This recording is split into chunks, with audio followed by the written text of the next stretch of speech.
Hello everybody. In applications of Gauss theorem, now we are going to see electric field due to infinite plane sheet of charge. Okay. The second one is electric field due to infinite plane sheet of charge.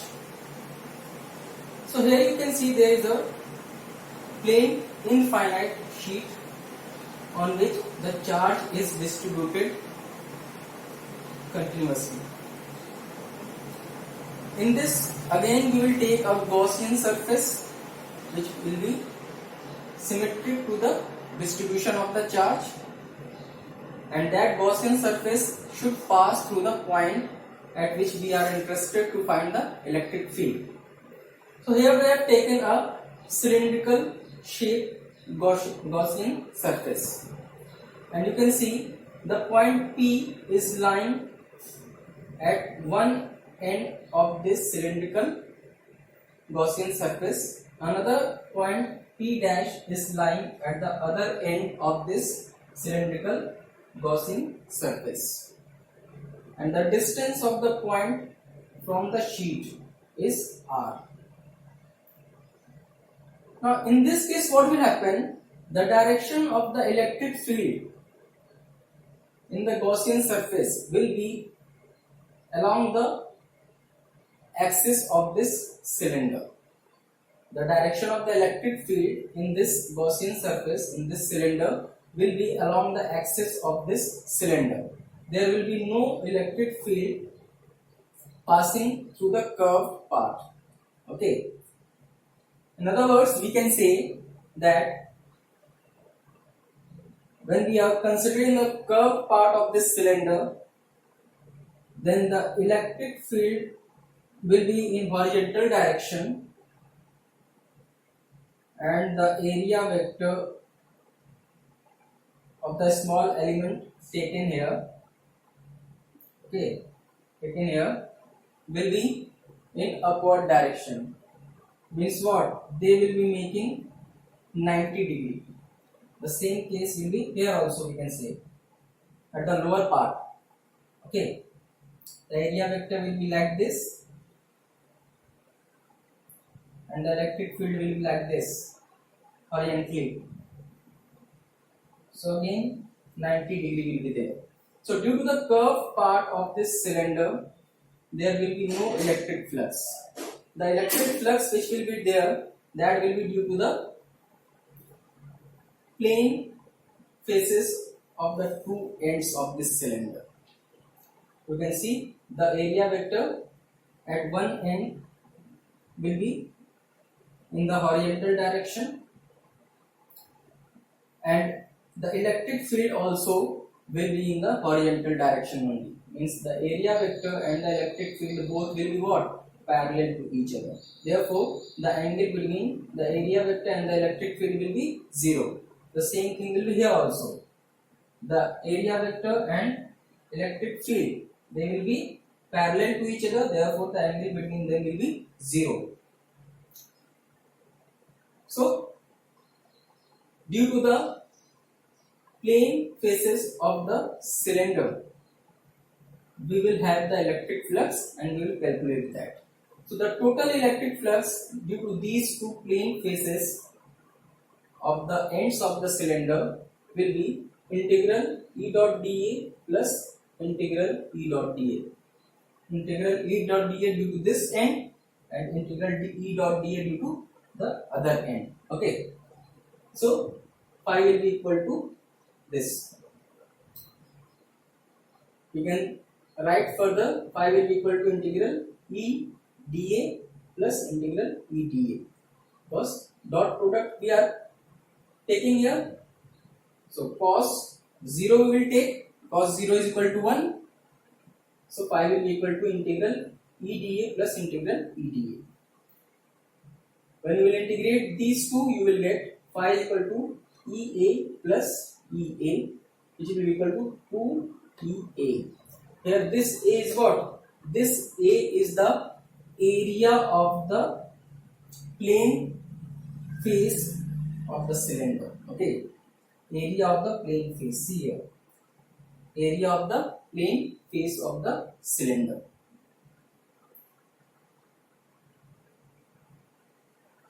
Now by Gauss law, we will calculate the electric flux through this Gaussian surface, that is the cylinder. So Gauss law says that phi will be equal to total charge upon epsilon naught. So total charge is suppose Q inside this Gaussian surface. So that will be Q upon epsilon naught. Now in terms of density, how we can represent this total charge? We have assumed that sigma is the density of this plane sheet. Okay, sigma is the density of this plane sheet. Therefore, total charge enclosed in this Gaussian surface, that will be equal to what? Q will be equal to sigma into A. So we will get phi is equal to sigma A upon epsilon naught. Now we will equate these two equations. Okay, we will equate these two equations. So this we have already obtained as 2EA, and from here we have got sigma A upon epsilon naught. So we can say 2EA will be equal to sigma A upon epsilon naught. From this equation we can say E will be equal to sigma A upon 2A epsilon naught. You can see A will be cancelled here. Okay, and finally we will get electric field E is equal to sigma upon 2 epsilon naught. So this is the formula to find the electric field E at a point P, which is at a distance r from a infinite plane sheet of charge. E will be equal to sigma upon 2 epsilon naught, where sigma is the density of the plane sheet. In this, the next we will see that if two plane infinite sheets are placed parallel to each other, then how we can find the electric field at a point P.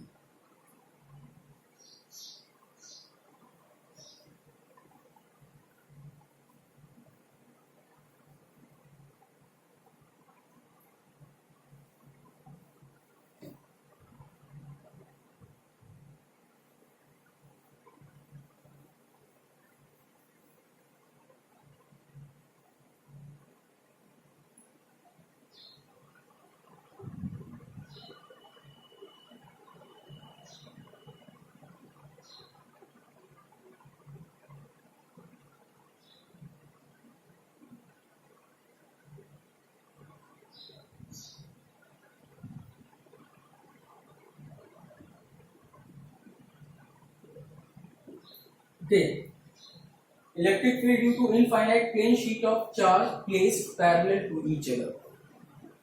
Suppose we are having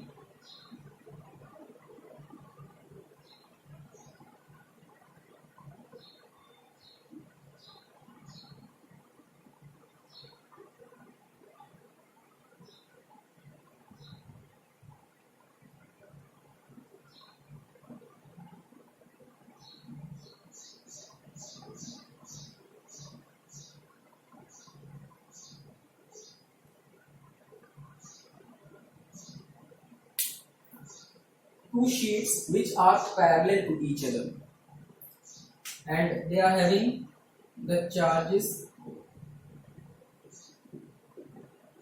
distributed on them.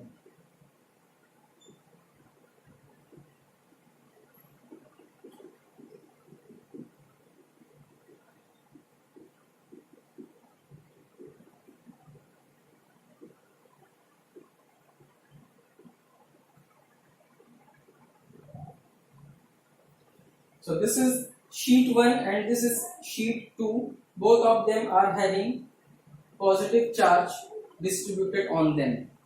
We can say the density of charge on sheet 1 is sigma 1 and density of charge on sheet 2 is sigma 2.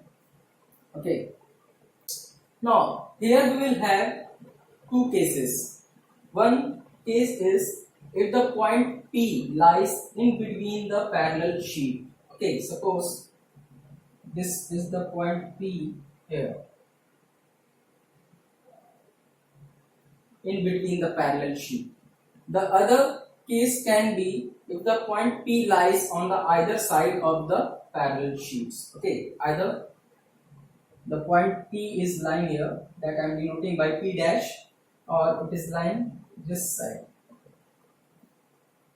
Okay, if the point is lying in between the parallel sheet or it is lying on the either side of the parallel sheet, then how we can find the electric field in these two conditions? We are going to see that. So first of all, let us talk about the electric field on the either side of this parallel sheet. So if we are considering this side, electric field due to sheet 1, that will be like this, name it E1. Electric field due to sheet 2, that will be also in the same direction, name it E2. The same thing will be here also. Electric field due to sheet 1, that will be towards the left side, and due to sheet 2 also it will be towards the left side.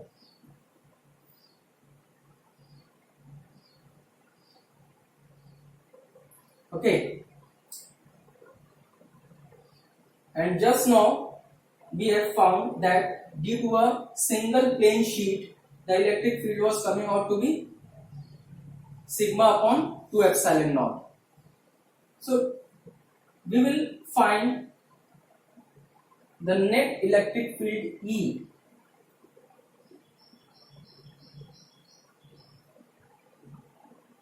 that will be equal to E1 plus E2. On either side of the parallel sheet, electric field E, net electric field E, that will be equal to what? E1 plus E2. Why? Because on both the side you can see the direction of E1 and E2, they are same. Okay, so we'll get E is equal to sigma 1 upon 2 epsilon naught plus sigma 2 upon 2 epsilon naught. Finally, we will get E is equal to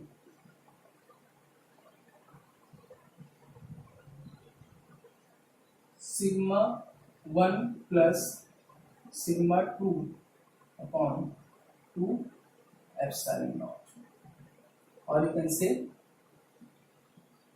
E will be equal to 1 upon 2 epsilon naught times sigma 1 plus sigma 2. Okay, so this will be your electric field on the either side of the parallel sheets. Now let us talk about the electric field at the point which is in between these two parallel sheets. So I have taken a point P in between the two parallel sheets. Electric field due to sheet 1, that will be towards right side, that will be E1. Electric field due to sheet 2, that will be which side? Towards the left side, that will be E2.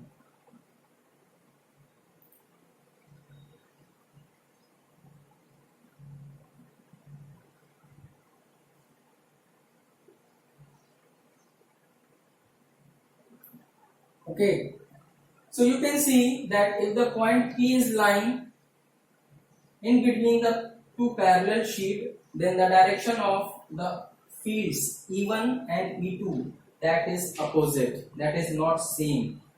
Due to sheet 1, the direction is towards right, and due to sheet 2 the direction of the electric field is towards left.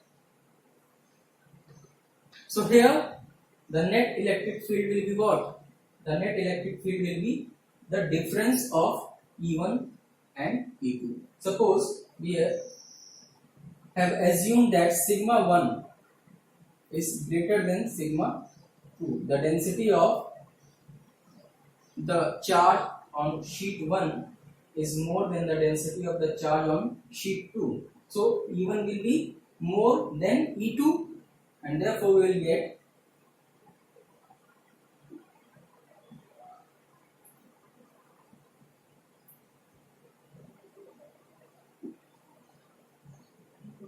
E and point P. So we will get E is equal to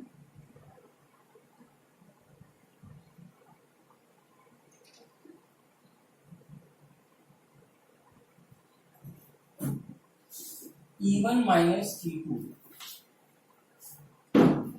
and that will be equal to sigma 1 upon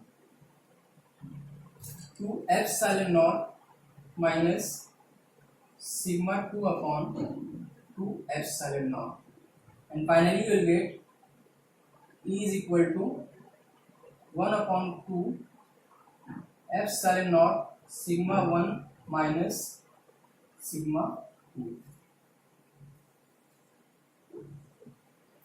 Okay, so this is the electric field E if the point P is lying in between the parallel sheet, and this is the electric field, net electric field E if the point P is lying on the either side of the parallel sheet.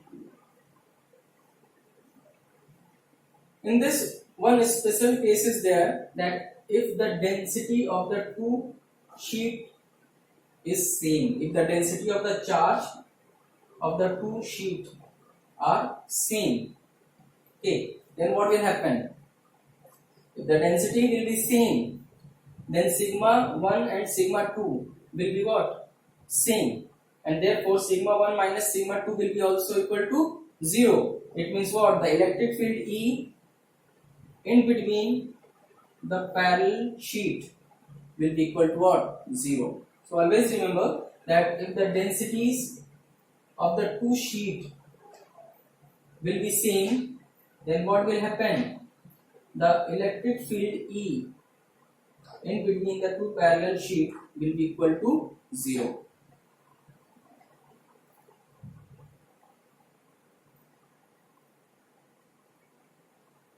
Now if we are considering one plate to be negatively charged, then what will happen? Suppose we have considered the plate 2 to be negatively charged.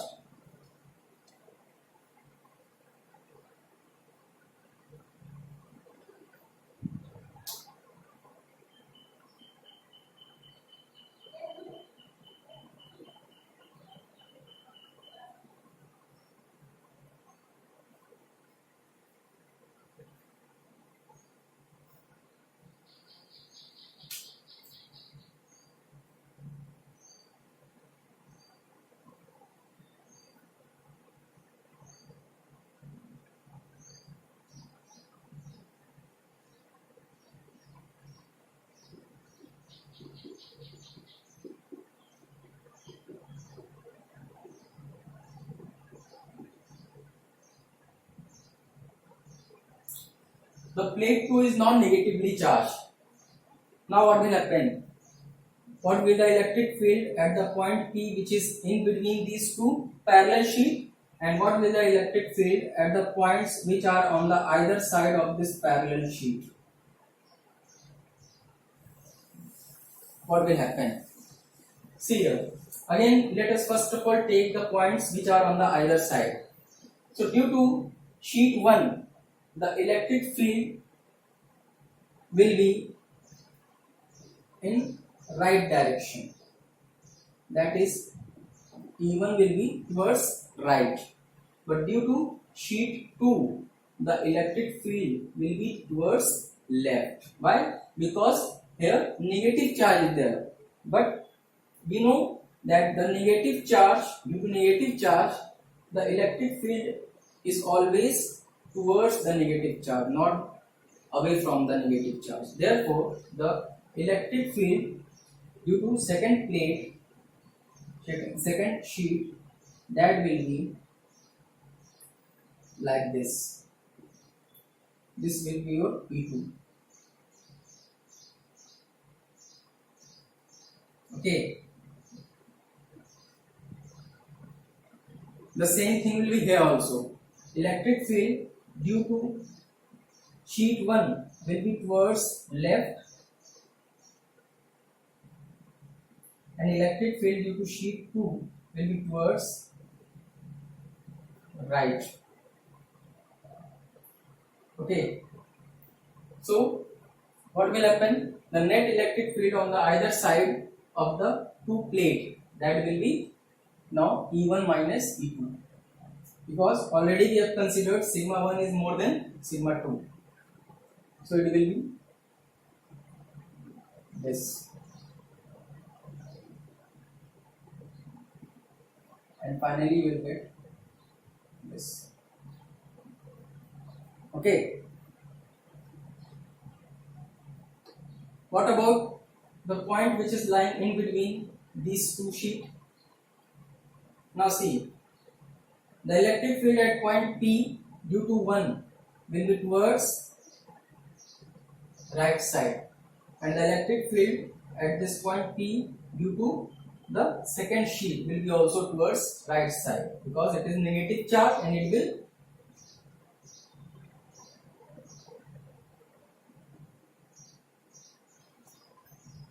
have the direction of the electric field towards itself.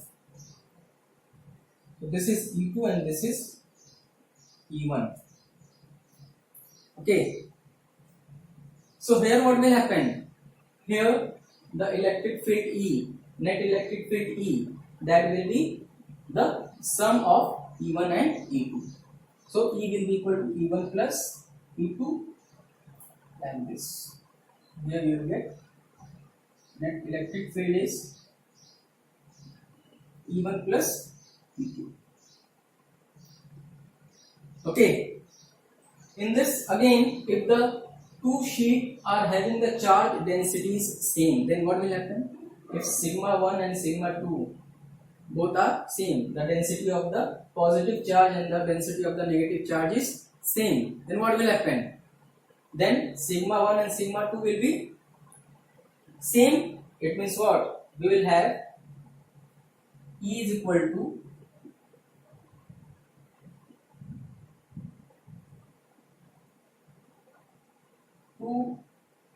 sigma upon 2 epsilon naught equal to sigma upon epsilon naught. Okay. Sigma 1 is equal to sigma 2 is equal to sigma we have taken. Okay. We have considered, when we will consider the density of the charges on the sheets as same, then what will happen? Sigma 1 and sigma 2 will be same.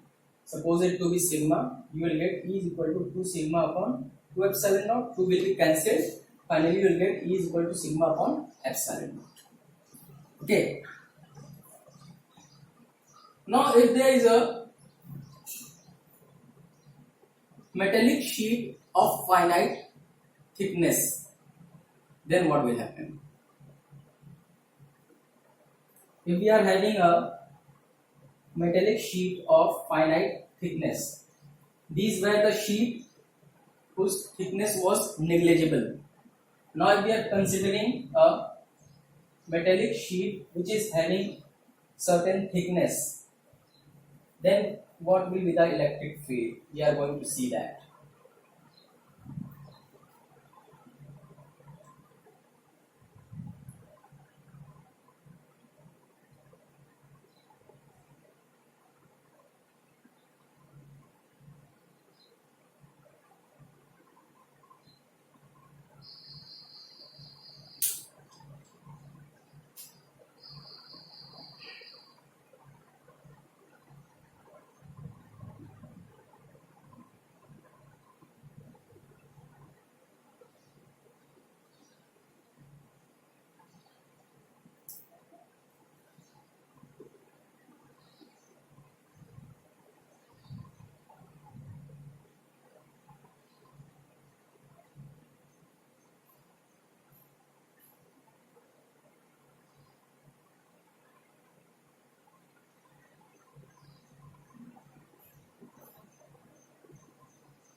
So you can see here that I have taken a metallic sheet of finite thickness. This is the thickness of the sheet. Okay. So since the metallic sheet is made of same material and the charge is distributed on the sheet uniformly, therefore when we are considering the two sides of the finite sheet, okay, the sheet which is having a finite thickness, then what will happen? The charges will have what? Same density. So here the density will be same, sigma and sigma. We have considered the two sides of the sheet which is having a certain thickness. One thing I want to tell you, that if there is a metallic conductor, then the charges will always reside on the surface of that conductor. The charges will not lie inside the conductor. So the charges will lie on the either side of that thick metallic sheet. Inside the sheet there will be no charge. Therefore, this can be again assumed as two thin parallel sheet, and the procedure can be applied to find the electric field on the either side of the two thin parallel sheet. Inside this material, since there is no charge, therefore there will be no electric field.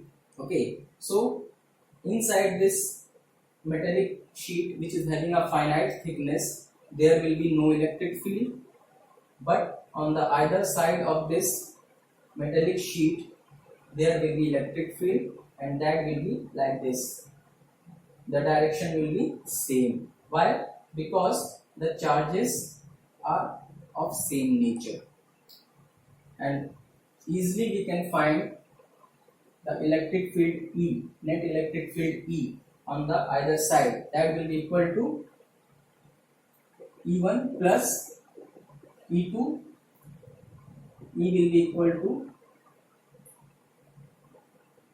sigma upon 2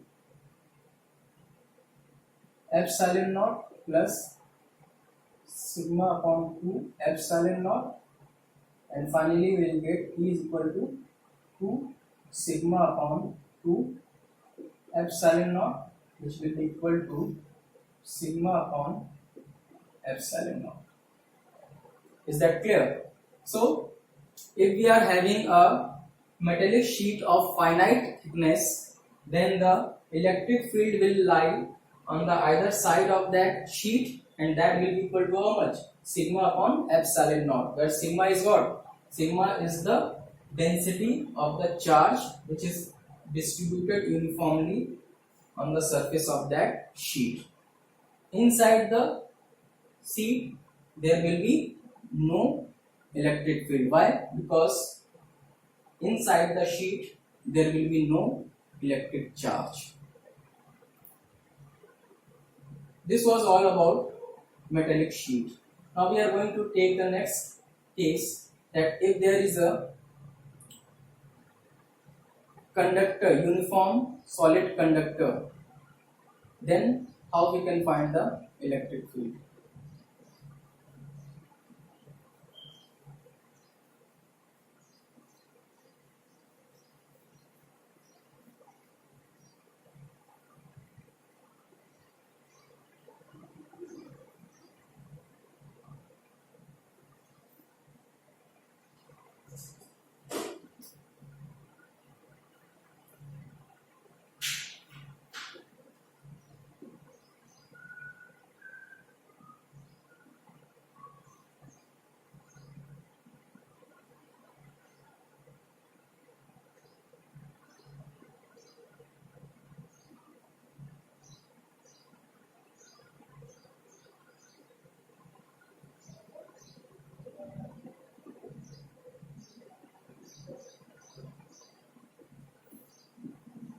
Okay, this is the next one. electric field due to uniformly charged metallic conductor. Suppose we are having a metallic conductor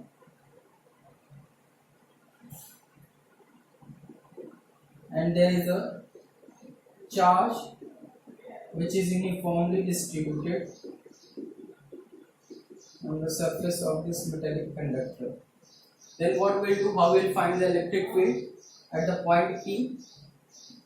Suppose this is the point P here and we have to find the electric field. What we'll do, we'll choose a Gaussian surface. So here the Gaussian surface which we'll choose, that will be also a metallic cylinder. That will be a cylinder.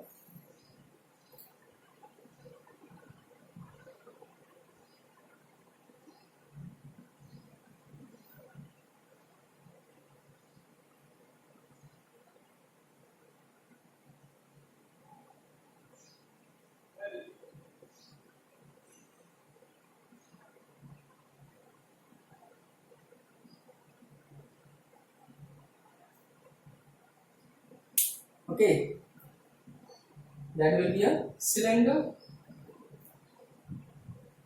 Here the Gaussian surface which we have taken, one end of that Gaussian surface, one end of the cylinder, that is outside this metallic conductor and the other